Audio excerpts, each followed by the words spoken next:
for listening to Two Girls, One Plant. We're your hosts, Madison. And Jillian. And this week we're talking about getting shitty with some fertilizer. Getting shitty. Hold on, I need to take a hit after that. We had to, you guys. We had to. Yes, we're getting shitty this week. We're back. We had to take a week off. And then we're talking about fertilizer this week. It's the middle of summer. It's the time to, be fertilizing stuff. And if you aren't fertilizing, shame on you. No, I'm just kidding. But no, this is really going to help you get more comfortable what fertilizer is. So I'm very passionate. I love talking about shit. You really do. It's pretty crazy how excited she was to do this episode. I was so excited. I came over, I was like, Jillian, we're going to talk about fertilizer. She's like, we're talking about shit. And I was like, yes. Yep, legit. We're talking about shit this week. But, there is a lot of confusion around fertilizer. Everything's growing right now. Almost everything. So yeah, it's a good time to talk about it. It is. But let's catch up. So, what's new? What do you want to talk about? What's new? Honestly, it's just been like such a busy, long couple of weeks. We had to take a break last week because we went to the protest, one of the protests, but this one specifically was right outside of the Aurora Police Department. It was supposed to be a violin vigil for Elijah McClain. We were really excited to go. Madison had been there for most of the afternoon. Yeah. And I showed up with my partner, Alex, just in time for the vigil. And unfortunately, that was just in time for APD to march on out in riot gear and start pushing everybody back. Yeah, because right when you showed up, I think is when shit kind of hit the fan. Yeah, Alex was like, maybe we should just go. And I was like, we gotta find Madison. She's literally somewhere out there just hanging out. Yeah, that day was wild. That's why we were going to record the next day, but we were just so emotionally and physically exhausted and just did not feel like we were in the mindset. At least I didn't feel like I was in the mindset to just talk about really anything. No. It was just, I don't know if people have seen those videos just that are circulating. There's a really great Instagram page. It's Justice for Elijah McClain, and they are constantly posting resources and video and different artists who are taking video clips and making really cool videos from it, celebrating the violinists and then also the reality of what happened that night too. But yeah, I was out earlier that day and I protested with the student-led organization. Yeah. The girl who was leading it with the megaphone, she must have been 17 or 16. Yeah, that's and awesome. She was leading 500 plus people. Wow. And she'd be telling people, because she's like, this is not for us to be saying, fuck you to people. This is not, one car drove by and was honking at us in an aggressive way. It wasn't in solidarity or support. And somebody in the group was like, fuck you. And she's like, girl, don't even acknowledge them. We're not saying fuck yous to people. We're not here for them. That. And I really respected that. Nice. I really respected that. So it was cool to see.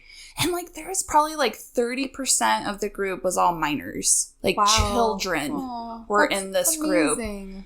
And we were heading back because we marched up and down Chambers. And as we were heading back, we got word that APD started arresting people and tear gassing and pepper spraying people because people started taking boards down on the municipal. So their biggest worry was just keeping us safe and the kids safe. So it was just very interesting how we went about it and separated. We walked people to their cars and, and a lot of kids did not want to leave. They wanted to stay and continue to support because a lot of people stayed for the vigil. So that was cool.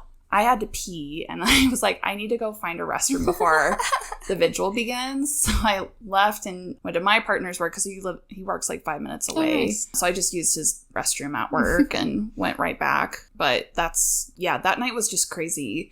I felt like I was crazy. In a movie. I know. It was pretty unreal because Alex had specifically asked me before we left. I was like, oh, do you have your respirator mask? Because he has something for spray painting. And he was like, oh, that doesn't do anything for tear gas, but why would I need it anyway? Isn't it a vigil? And I was like, yeah, I mean, it's a vigil and we're taking candles and stuff, but I don't trust the police. Do you? And he was like, no, I guess not. And then he got super anxious, was anxious the rest of the drive. And I was like, seriously, babe, it shouldn't be a big deal. People are taking violins, they're going to be playing music, we're bringing candles. It should be really calm. Yeah. It would be a really calm event. Yeah. And literally, we got out of our car, walk towards the park, and pretty much as soon as we get there, we start hearing, like, attention, please leave the area. We will be releasing chemical agents. And my partner was like, what the fuck? Like, it was really wild. And I took videos and pictures. I mean, like, I couldn't believe what was happening. A few people got arrested. A couple people got hit with batons. Yeah, pepper sprayed.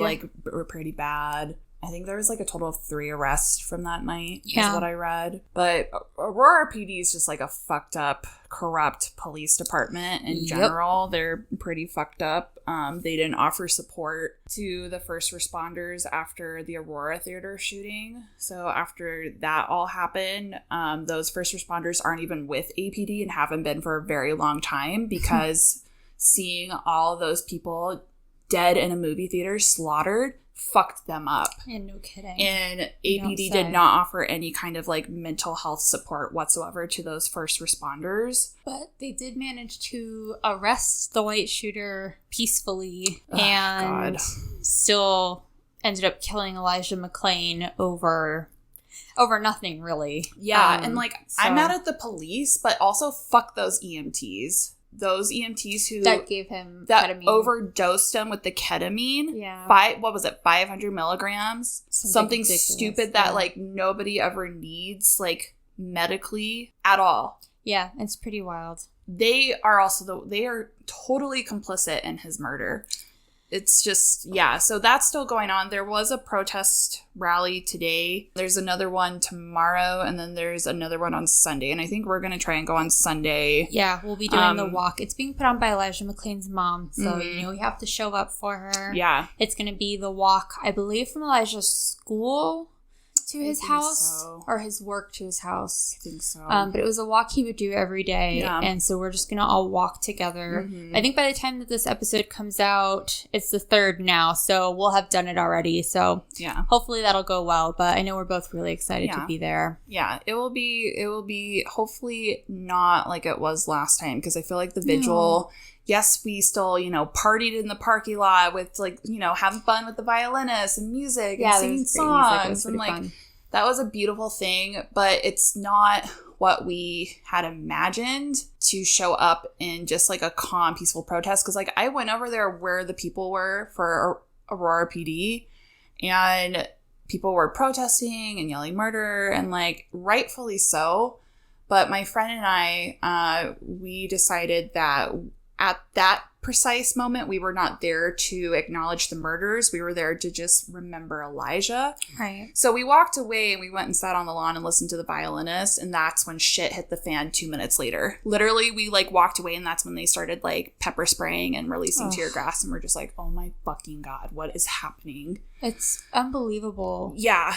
It's unbelievable. And there were a couple of Denver news channels that kind of reported it. Like the protesters were getting out of hand. It was not really covered at all in the media. Not enough, no. But there were some national outlets that picked it up. And they did point out that the police were definitely antagonistic. Oh, 100%. And, yeah. They were the ones who incited the violence. There's reports of like sticks and rocks were being thrown. It's like, bitch, really? You're going to attack and hurt somebody with your baton because somebody threw a stick at you? Fuck off. You're wearing riot gear. Fuck helmets and everything. Face shields. It's so awful. So, defund Aurora PD. Yes. Fuck them. So, that's kind of how our week has been. Yeah. It's been kind of wild. So, we definitely... I'm sorry we missed you guys, but we're excited to be back and try to provide, a peaceful respite from everything going on while we talk about some shit. We're talking about shit, and then we're also talking about shit. 2 different types of shit. APD shit and fertilizer shit. Yep. Well, cool. Let's kind of talk about this then. Begs the question, what is fertilizer? What is fertilizer? So think of like the sun is the food, right? Water is water. Fertilizer is just kind of like that multivitamin, right? That we like take... Or like even like a probiotic. So that's fertilizer for your plants. Your Flintstone vitamin. Yeah, exactly. Mm-hmm. So that's what fertilizer is. It's a mixture, right? It's a mixture. It has macro and micronutrients. So that's like nitrogen, copper, zinc, iron, phosphorus, calcium, Okay. All these different nutrients are in there. And again, there's different probiotics in it. I can't remember how to say the name. I think it's Threnodia, which is like a type of fungus, and then there's like different types of bacteria. Sure. Okay, science. I can't remember off the Bring top of it, my head. I'm not the scientist, which we do have an idea for that for the future, so look out for that. And then, so that's fertilizer, right? So why do we have to fertilize everything? Why do we have to fertilize? Why does it even matter? Will shit just not grow? Everything needs food. Like, they need a little something extra to utilize the sunlight and water properly. Yeah. And outside, where these plants are naturally found, there are naturally occurring forms of fertilizer for them, be it dead and rotted leaves on the forest ground, bugs and animals leaving waste. Yeah. There's usually a system, an ecosystem in place, obviously, that helps keep those plants thriving. Yes. And we're bringing them inside to our very sterile homes and putting them in very sterile pots. Yeah. So you definitely need some good fertilizer to keep them happy. Yeah. Like, their world is in that pot. Yep. Like, that's it. Mm-hmm. They are not outside where they can get everything from everywhere. Mm-hmm. Their world is in that pot. So we need to create almost like a mini realistic world for them in that pot. Yeah, exactly. Don't I know it? I've got a calantro that has like roots literally popping out of the stem. It's like searching for any place to run away to. It's like, what the fuck? It's like, peace. I'm outie. So my bad. So tell me, Madison, when should I be fertilizing it? Right now. So we're in like a temperate zone. So there's like your tropical, your subtropical, which for those places, first of all, y'all are lucky because that's the growing season all year round. For us, our growing season is spring, summer, and fall, right? So from the beginning of the growing season, you want to start off with I usually fertilize once a month. Mm-hmm. And then after that, I go to every 2 weeks. So it's like a slow build. And then come like fall time, I kind of like, that's when I start scaling back and start doing it once a month. And then when things start to go dormant, that's when I don't fertilize anything. So it's like the alocasia. Like, if the alocasia is going to go dormant, that's like my tell sign where I'm like, okay, I'm not going to fertilize pretty much anything at that point. Exactly. And that makes perfect sense. So, like, if you think about it, you're trying to fertilize during the growing season, which is usually over the summer. Mm-hmm. There are some plants that are summer dormant and are growing over the winter.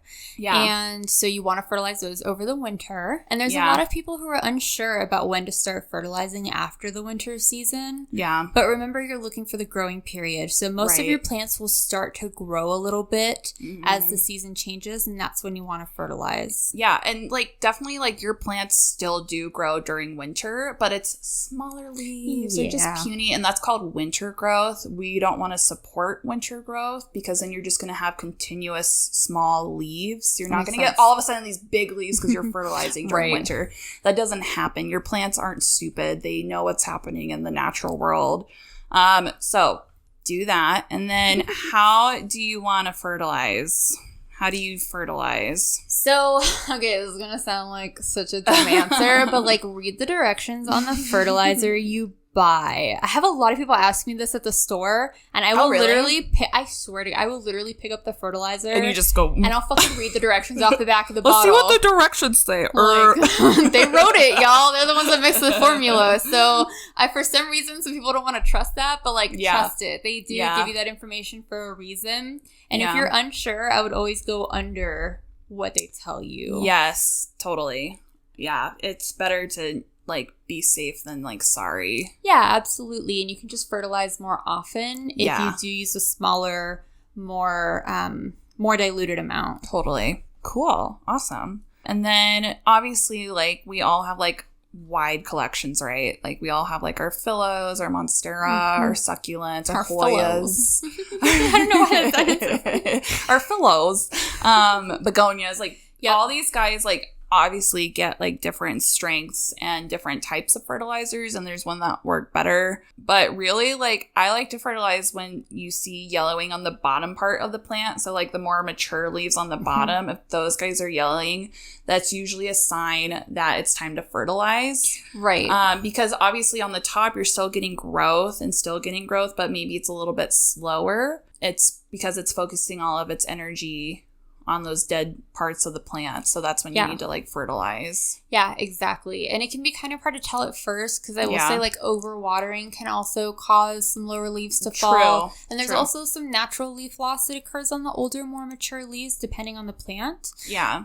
But there is a really cool guide I found online, and I'll try to share it in our stories because it's really just an image, but it kind of shows different leaves and what they look like depending on what a nutrient they're requiring. Yes. And that's a really good resource. Yeah. So it sounds silly to just say like the bottom leaves will be yellow, and it can be underwatering, overwatering, and needs fertilizer. Totally. But it is like a different shade, and the leaf does yellow differently. Yes. So I would definitely look for, we'll share it in our story so you can see it. Yeah. But look for, you know, what that specific plant is and kind of what it looks like when it's nutrient deficient, because they all look a little different. They do. And that comes with time. Like, you just learn your plants over time. Like, you know what it is. Like, if it's like, I'm thirsty type of yellowing versus like it needs to be fertilized. Exactly. Yellowing. You know how much you're watering it to, how much sunlight it's getting. So you know all of the conditions better than anybody that you're going to ask for advice from. Totally. So just get to know your plant. Sounds a little silly, but you know, get to know each other. Yes. And you will kind of know when it needs to be fertilized. Yeah. And everything does need something different. Like Madison said, like it seems silly that tomatoes all get their own fertilizer. Yeah. But they need it. They have a specific recipe that they need to grow strong. Mm-hmm. Same way that you're not going to fertilize your cactus, the same way that you're going to fertilize your philodendron. Yes. Right? Yep. So Madison actually found a really good guide at houseplantmasterclass.com. Is that what it is? Yes, and it's run by the babe herself, Summer Rain Oaks. Oh, such a queen. I love her. We love you, girl crush. No kidding, Please, though. we love you. Yeah, it's a really cool guide. She has like almost every like species of plant on there, or species, but kind of like if it's you can't find the species, the genus is definitely on there, which is really cool. So if you like want to be really specific, but at the end of the day, it just needs to be well balanced and not heavy. It needs to be like cut in half, not super concentrated. Yeah. Boom, there you go. Like, yeah, exactly. Go on the light side. Fertilize maybe every other week during the growing season, once a month maybe, depending on how much fertilizer you're using. And see how your plant responds. Go from there. Yeah. She does talk about tillandsias too. Yeah, and air plants. I didn't even think about fertilizing air plants before you mentioned it. So weird, right? Because you're like, how the hell would I fertilize you? Didn't even think about it. Didn't even think about it, right? But those guys are weird. But it's just like the same way you water them. You like, obviously, if you like soak them or spray them, and then you would spray them with a fertilizer or a tillandsia made fertilizer. Usually the tillandsia, I think, are like a 10-5-7. No. I'm sorry, 5-3-7 is usually like the balance for most. Madison has become a fertilized number whiz. She's like obsessed with the ratios. So obsessed. I love ratios. I love math. But really it's like whatever you have, you just put in a spray bottle and you just spray it. And then as it dries like in the fan, it's absorbing all that. And that's when like it'll absorb the fertilizer. It's kind of fucking crazy. Learn something new every day. Fuck yeah. And there are like a lot of different types of fertilizer, right? So I don't even know which one you would know to use. So let's kind of break down the different types a little bit. Yeah. Well, there's organic versus synthetic. So those are the main two on the market. And really the only two on the market. Organic obviously comes from shit. When we talk about shit, it's organic. It's your homegrown shit. Please don't put your shit.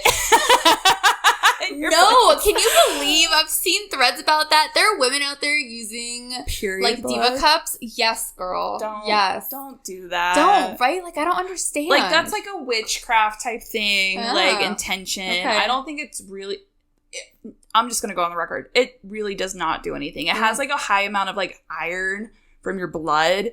But iron is like a micronutrient. Okay. When it comes to your plant, it's not a macronutrient. So it's not going to affect the root growth. It's not going to affect the plant growth. All right. It's just kind of a gross way to spend your afternoon. Yeah. And it stinks. That's gross. I don't know about you, but my period blood smells. Yeah, I don't know. That's disgusting. It's not great. The fish fertilizer is bad enough. Got the shit everywhere. Alex gets upset. Could you imagine if he saw me dumping a Diva cup on the plant in the corner? Like, he would lose it. All right. Oh my God, I need some water. Oh, God. freak your partner out. Imagine like being on Instagram. You're like, hey guys, what's up? I'm gonna just use my period blood. Okay, so you're just gonna dilute it a little bit with. I have distilled water. Like that's that important. girl that sucked on her tampon a few years ago. This is gonna be the next craze in the tampon community. Oh my god! Please don't do that. And if you do that, there's no judgment. Sorry that we put that out into the world. Fuck it. You're listening to our podcast. It's there. But anyway, back to organic. Right. So that's like shit or things that are like, food based. So like, eggshells is a big one. Bat guano. Yeah, worm castings. Like there's so that's organic. Okay.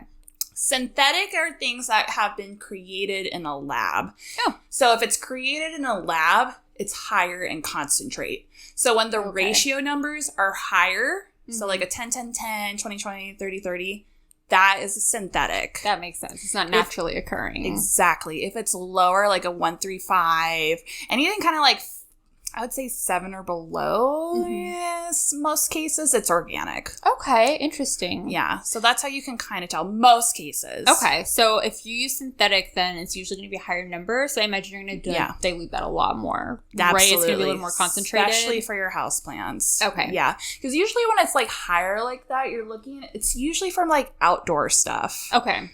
That's why, because like it can be spread across more, and outdoor stuff is more durable than our indoor house plants. Yeah, we're usually talking like small pots in here. Exactly. Yeah, so that's kind of the difference, and you really can use either one you want. And there's like this huge debate online that organic is better than synthetic, and it's like, well, bitch, your plant that you have there was created by tissue culture, which in case is synthetic. Right. So it's like kind of like hypocritical in my opinion. So yeah, it just depends on what you're using it for. Exactly. Yeah, different uses. Exactly. And I'm the laziest gardener in the world. I am a lazy bitch when it comes to my houseplants. The easier something can be on myself when it comes to my plants, I will do it. I don't like to take the extra mile in most cases. Fair. Especially when you have that many houseplants. Well, it's like hard I think that's what it is. I think I was more willing to do more when I had less. And now that I have more, I'm just like, guys, let's just try and make it through this week, okay?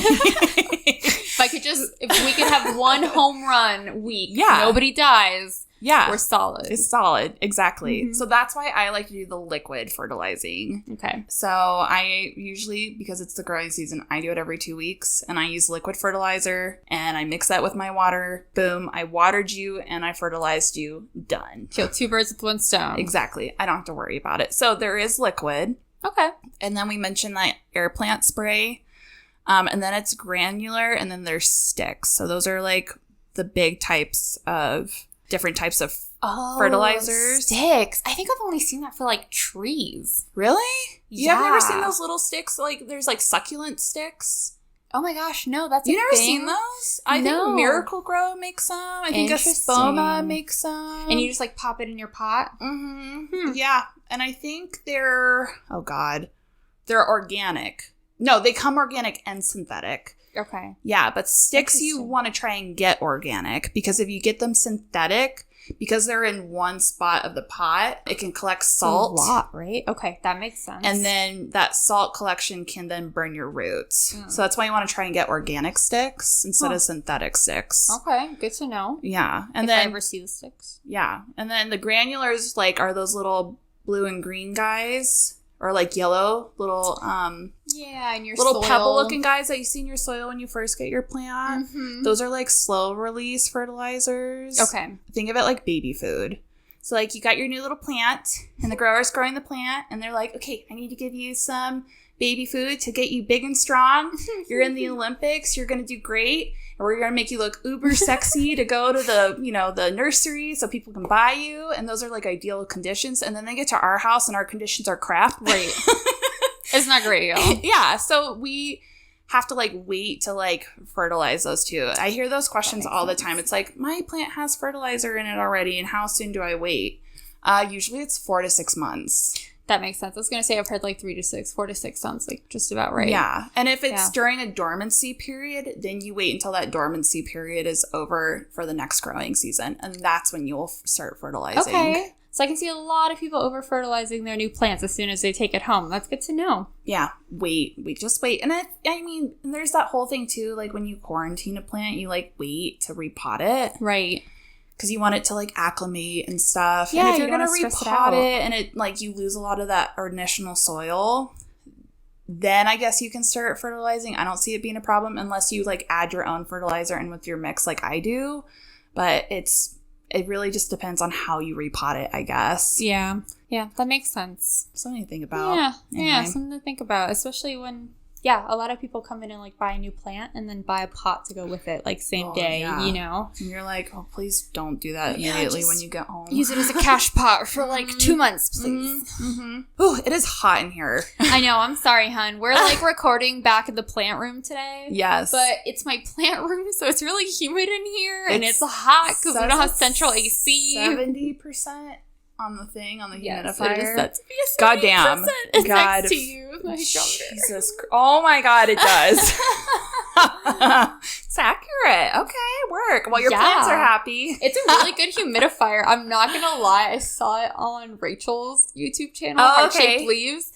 And so when Alex saw it on Amazon, he was like, that's the one we have to get. Rachel and Casey have it. So it's really good. Cute. That's so cute. Is it a top fill one?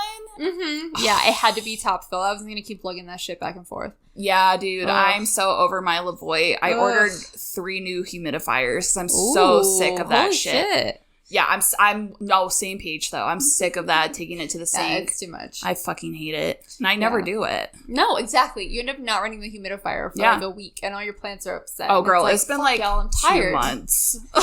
Like, I told you I'm fucking lazy. I shit you not, my pink princess is like my one motivate. I'm like, I spent way too much money on this plant to not humidify this room. It looks good though. It's okay. I feel like the leaves look a little droopy, but it is putting out a new leaf. So I'm thinking about like just tying it up to the moss pole as it grows up, you know? Yeah, it looks good. The leaves naturally want to do that. I can't pick them up at all. It's not like they're drooping, you know, like they're soft. No, they just do that. Yeah. They're like that. It'd be like that sometimes. So it's fine. And that is a plant that like Shane has specifically said has slow release fertilizer, so you're not supposed to fertilize it like 6 to 9 months after you get it. Just FYI, y'all, since we're actually talking about fertilizer. Will you scroll down? Let's go down to numbers. Yeah, your favorite part. Hell yes. So, numbers. There's those 3 main numbers on the packaging. So, I'll say like things like 10, 10, 10, or 555, 735, whatever. So, the first number is nitrogen. Okay. So, nitrogen is really great for the coloring of the plant and the growth of the plant. Ooh. And this number, so if you like, let's say like your plant is like kind of experiencing like discoloration. I have a few plants, they're not like I have a golden hammerhead and it's like yellowing all over at once. It's not just starting from a side. They're just yellowing all at the same time. And so I need to up the balance of the nitrogen. So I need to look for a higher number, so like a 7 or a 10. Okay. And that will really help with the discoloration.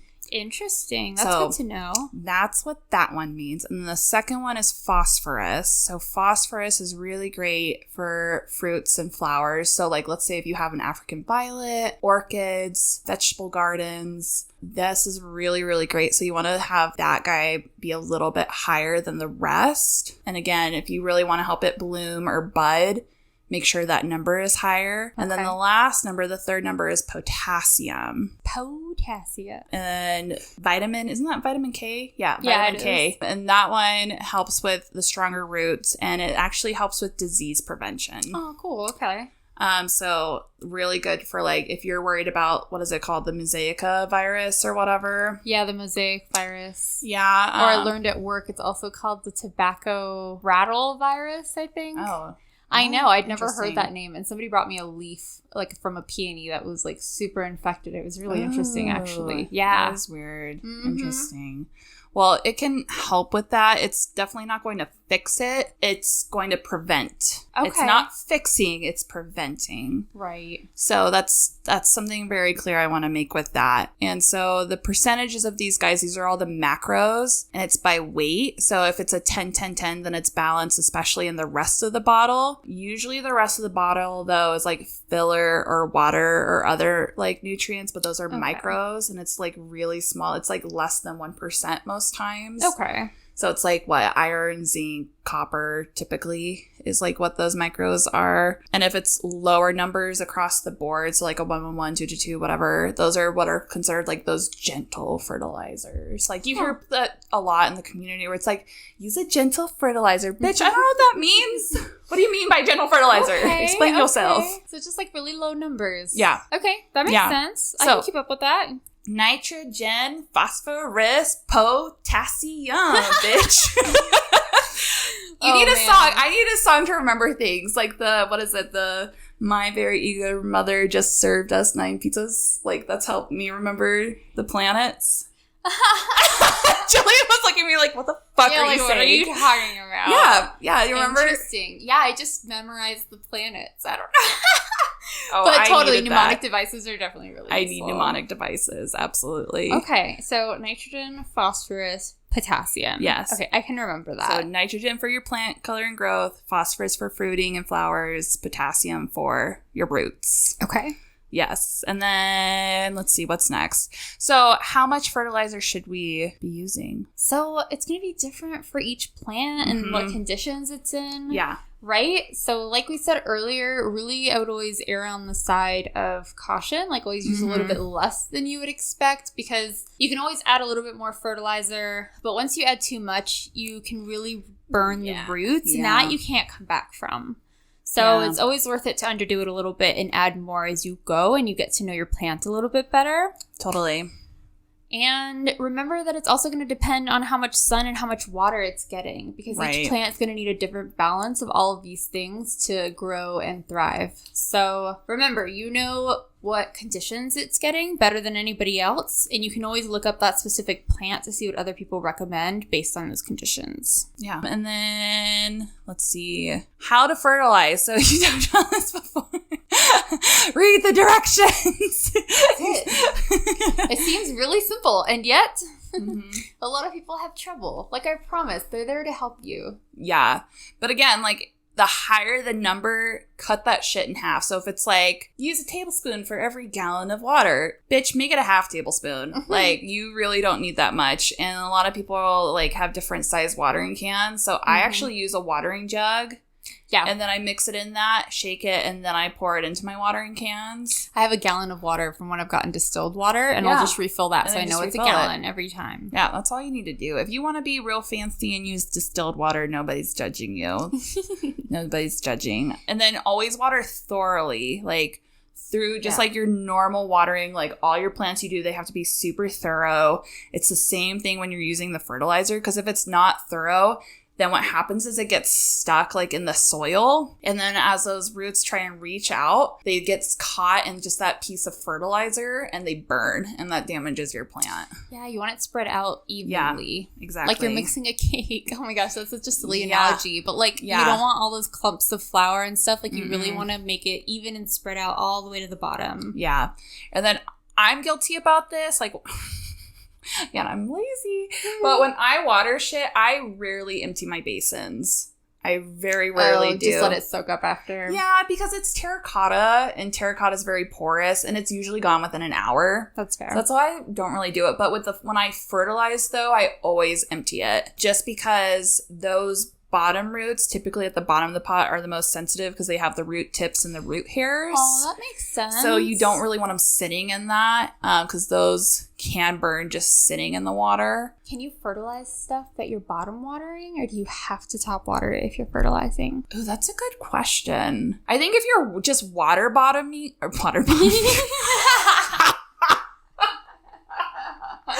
Shout out to all my bottoms out there. Sorry. Pride is never over here. It's never over. All right.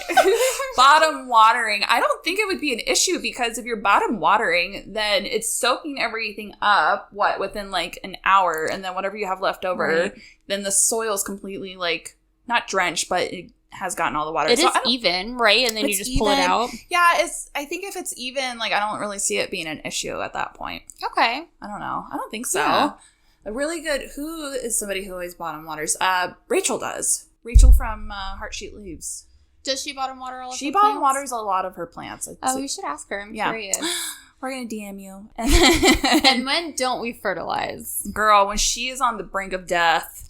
No, you can't just hit it with some fertilizer and bring it back to life. Oh my God, do you need vitamin K? Let me fertilize you. You're dying, bitch. No, it's because you did not give it enough sun or enough water. It's not because you don't use no fertilizer. That makes sense. Don't do that. And a lot of people do it. Like, I think I've done it once or twice. Like, we're all guilty of it, but try and find out the actual issue of the plant and don't do it when it's dormant. So, like, we've talked about that so many times before, like, different plants that are dormant. Yeah, you're just going to burn the roots. They're not ready to take in those nutrients. Yeah, they're just not growing. They're just in hibernation. It's plant hibernation. And don't just water and fertilize. Plants will benefit from just watering. So, when you fertilize and water, like I do, every time I water 1 week and then the next week I do the water and fertilizer and then the next week I do a water. Every time I'm watering, I'm not doing always a fertilized watering. Right. You want to separate the two because then you can over fertilize. Yeah, you'll and totally then it's just burn them. Stuck with all this shit in a pot. And it's like, again, it's a small ass pot and it's like too much for one little world. Yeah, they can't take it all. Exactly. And also to add to the list, don't fertilize if you have a carnivorous plant. Because we haven't mentioned those, but don't fertilize them. Yeah. Like at all. Their roots cannot take it. No, they get their fertilizing from eating the bugs. Yep, exactly. I learned something, though, too, specifically with Venus flytraps. When you put your finger in it and it closes, that actually kills it because it's so much energy. It can only do that like 2 or 3 times with each jaw. Yeah. So when you do that and you are messing with it, it's expecting to get a meal. Yeah. It's expecting to get those nutrients from the bug, from the fly. And so when it doesn't, it dies. Yep. Which is like so sad. Yeah, don't you actually can't him. mess with him too much. Yeah, don't do that. But they do have their own special fertilizers, so you can basically trick it into eating protein. Yeah, exactly. So yeah, don't fertilize the roots on any of your carnivorous plants. Like any of them. They don't want it, I promise. Yes, exactly. And then what do you use? So I used to use my fish tank water because I used to have a fish tank in here. And so I'd use the water from that, which is full of nutrients, especially depending on how often you clean out the water. It's pretty great. But because I'm not the best fish mom and it turned out like it definitely wasn't a passion of mine, I actually found this mom who took the whole set home with the hydroponic bed and everything for her kids. So hopefully they're doing well. But I went ahead and bought Neptune's Fish and Seaweed. So I basically use pretty much the same stuff, except it's a high concentration of it in a bottle. So I just dilute it and use it with my water every couple of weeks, every 3 weeks or so. Okay. Nice. Yeah, and that's been enough. I've seen that. I've always wanted to try that one. Yeah, it's pretty good. It's pretty cheap. I can get it at work, so I get a discount. Yeah, there you go. Right. You know. Yeah, fuck it, right? Don't blame you. Yeah, I can't complain. It's been pretty good. It does smell a little strong. You know, like you can definitely smell it right after you use it, but it goes away, I promise. Yeah. I guess when I dilute it enough, it's like I can barely smell it. Yeah, it's not super strong. You have to like stick your face in the pot. Alex is really sensitive to that kind of stuff. He? Oh yeah, he'll walk around like sticking his nose in all my pots until he finds out which plant I fertilize. It's like, good lord. It's not that strong, I promise. No, I don't think it's that strong. No. But a lot of people are like sensitive also to like neem oil. Do you know what I mean? Yeah. Like, I'm not really sensitive to neem. Like, I get why people are. Totally. It's got like that weird garlicky, strong kind of thing. Yeah, that's what it is. Yeah. But I'm not really sensitive to it. I can tolerate it. Yeah. I don't love it, but it's not terrible. That makes sense. Yeah, that's why all my plants are relegated to this back room. Right. It's all in one area. What about you? What do you use? I use age-old fish and seaweed. It's a 332.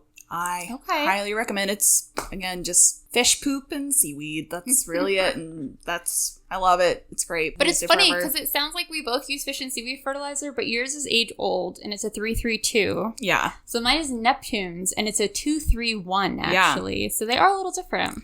Yeah, so they have the same phosphorus level, different potassium and different nitrogen. So mine has a little bit more nitrogen and a little bit more potassium in it. Yeah. But I think they're super close. They are super and you don't similar. really have to dilute it super much, which is kind of nice. So I think, I don't know, I really like mine. Like, and I think because it's like both of ours is fish, it's an organic fertilizer, like, yeah, it's not too tough on anybody. Exactly. Yeah, so that's why I don't really worry about it too much. But I also use worm castings. Okay. So when I make my own potting mix, put a little charcoal, a little diatomaceous earth, mosquito bits, I put like my whole mix in. But with my mix, I put worm castings. Nice. Every time I repot. And that stuff is fantastic. Do you still fertilize on top of that? I do. Oh, wow. Okay. I still do. Yeah. Interesting. Love it. Highly recommend it. Because it also adds like a little bit of aeration to the soil as well. Okay. So that's why I really like it. And then if I just forget to fertilize for that month during the growing season, I don't have to worry about it. Yeah. And I haven't noticed like any issues with root burn. So cool. Okay. It's working.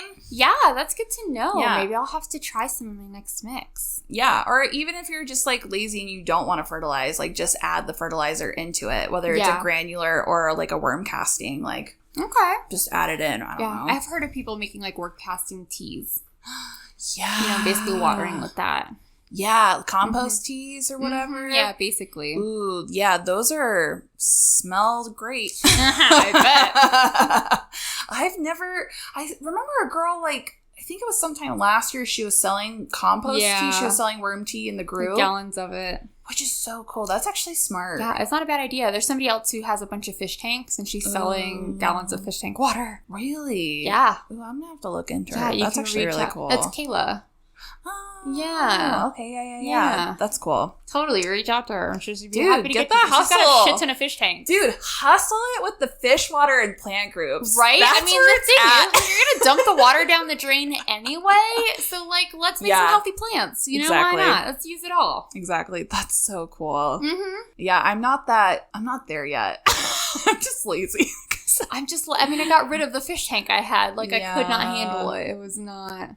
It's so much energy and attention. Our puppies are enough. I'm like, oh my God, you need me again. Yeah, like, exactly. I know. My friend wants to sell me her snake, and I'm like right there where I want to buy the snake from her. But I'm like, I have 3 dogs. What kind of snake is it? I think it's a type of boa. No, I think it's a type of python. It's a little ball python? I think it's a ball python. Okay. Yeah, that sounds cute. right. She's cute. They're the little starter snakes. I know. I had one when I was little. Yeah, me too. They're so great. I really want a snake again. They are. But I have 3 dogs. 3 dogs. It's like, a lot, man. I just be worried that I wouldn't be able to give the attention. Right. So I'm going to wait. Yeah. I'm going to wait, but... Yeah, all the plants are busy too. Like we're busy taking care of all of them. I'm pruning stuff all the time. Yeah, I'm fertilizing all the time. Yeah, it's you got your full-time job doing plants, and then you come home and it's also a full-time job taking care of the plants. Yep, it's all about the plants. Exactly. Mm-hmm. I run a plant Facebook group. I talk plants on a podcast. It's everything. It is. Speaking of, we're recording 2 episodes tonight because I'm going out of town next week, but we're going to be coming out next week, and we're talking about plant Facebook groups and all the tea surrounding plant Facebook groups. So we're going to record that after this. All the tea, y'all. Come out for it. We're excited. So, but yeah, that's really it about fertilizer. That's all the shit we had to say. Shit this week and more shit coming to you next week. Woo, we're talking a lot of shit tonight. What's up? That's so funny. Cool. Well, you can follow us on 2 Girls 1 Plant podcast on our Insta and our Facebook and our personals, which are super fun. I'm coming out. I'm doing another plant auction this week. I'm going to be auctioning off a Burgundy Princess. Ooh. So look for me. #PlantsCreateChange. And then another rare plant is going to be coming out 2 weeks after that. That's so exciting. Okay. Yeah. Yeah. Make sure you go follow everybody. And thank you for listening. We love talking to you every week. And we appreciate all of you coming back. Yes. Thank you. We'll talk to you next week. Talk to you next week. Bye. Bye.